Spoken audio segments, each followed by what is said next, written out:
Hey guys, it's Epic, and today I want to talk to you about a brand new series of gear that has caught my attention recently, and that is the Tiny Sleeping Pad series from Flextail. Now these pads come in 3 different models, from summer all the way to deep winter, depending on your needs. They all have different specs, but what intrigued me about these pads is 2 separate things. The first thing is the manner by which you inflate them, which I think is going to be really convenient for a lot of people. And second of all, one of these pads is actually saying that they have a 9.4 R value at only 17.4 ounces. I have never seen that before, and my first thought was, what sorcery is this? So without further ado, let's look at these pads, starting with the specs. So as I said, these pads come in 3 different models: the R03, the R05, and the R09, with the models being respective to their R value. The R03 has an R value of 3.5, the R05 has an R value of 5.6, and the R09 has an R value of 9.4. All 3 pads are made out of 100% 20D TPU tear-resistant nylon, and the inside has a PET aluminum plating film. All 3 pads also measure 72 inches in length, with the R03 and the R05 having a width of 25.6 inches, and the R09 having a width of just 20 inches. Both the R03 and the R09 have a thickness of 2.8 inches, with the R05 being thicker and more plush at 3.5 inches. It should also be noted that the R05 has a thin layer of synthetic insulation to help with R value. The inflation system for this is truly unique. The pads come with an AVS pump that weighs 1.16 ounces or 33 grams. It holds a charge capacity of 700 milliamps and uses a Type-C charger. All you need to do is insert the capsule into the sleeping pad and it locks in place. Then simply turn on the capsule while leaving the valve cap open. Unlike other small inflation pumps, you can simply leave the capsule inside of your sleeping pad when you roll it up and put it back in your backpack, making it easy to use the next time that you set up camp. The pump will run for 16 minutes straight, and the claimed fill time of each pad is supposed to be 90 seconds. So assuming that that's true, you should get approximately 10.6 fills out of 1 charge on the battery. However, it's been my experience in the initial test with these pads that it takes a little longer than 90 seconds, closer to 2 minutes, to fill these pads. So I know all that was a lot of data. We'll go ahead and put the specs up on the screen so you can see the difference between all 3 models. If you need to pause the video and write this stuff down or take a screenshot, we totally understand. I'm also going to put the prices up here on the screen for you so you know at the time of filming what each one of these costs and what value you're getting. So guys, I just want to give you my initial thoughts on these pads. This is a first look video, not an in-depth review. Later, we will do in-depth reviews on each one of these pads when the respective season they go to come up. We'll take them out, put them through the paces, and see if they're any good. But for now, I want to give you my thoughts on these. So I got these from a Kickstarter program, and it took like 6 months for them to come in, and I got them on a good deal because these are the prototypes.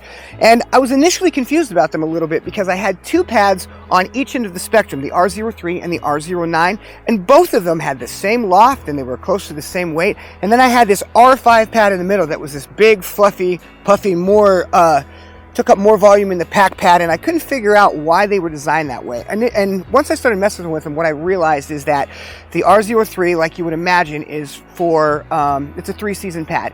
And since it's an R value of 3.5, you should be good to right around 23 degrees, maybe a little bit below or above, depending on how warm you sleep.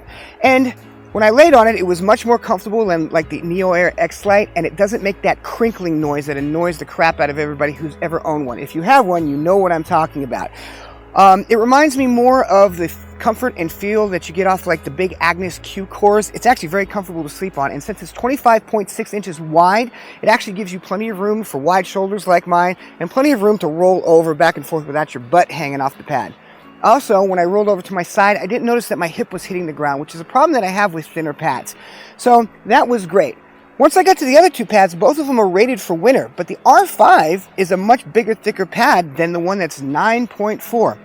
And I think that the reason for this is that it's kind of depending on what it is that you want out there. If you want something that is more luxury and that is going to be about sleep comfort, I think the R5 is great. It should be good to somewhere around 10 degrees. As I said, maybe a little bit below or above, depending on whether you sleep warm or cold.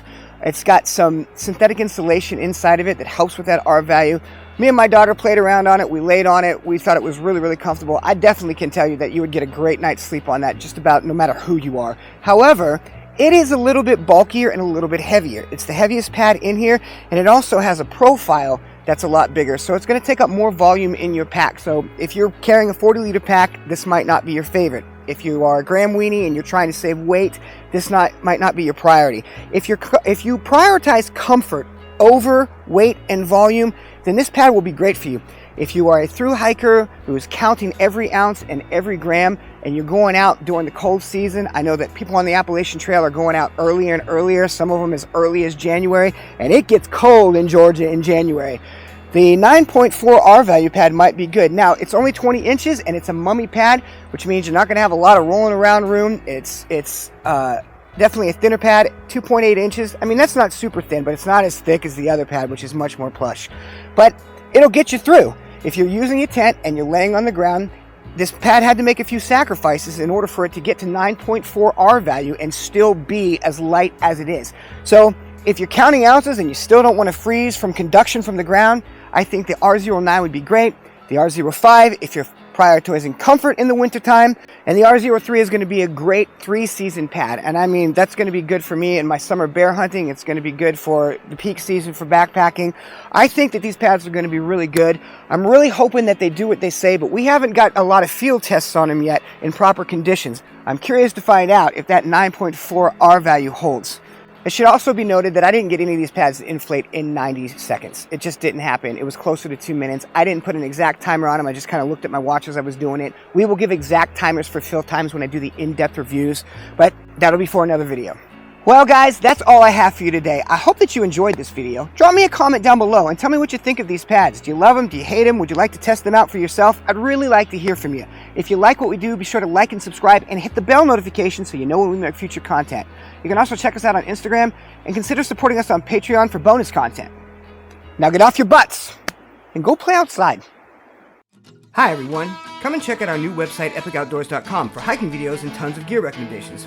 If you like what you see, consider subscribing so that you know when we make future content. We also have a hiker resources page where you can plan your next adventure. Whether you're a first timer or a seasoned backpacker, epicoutdoors.com has something for everyone. See you guys down the trail.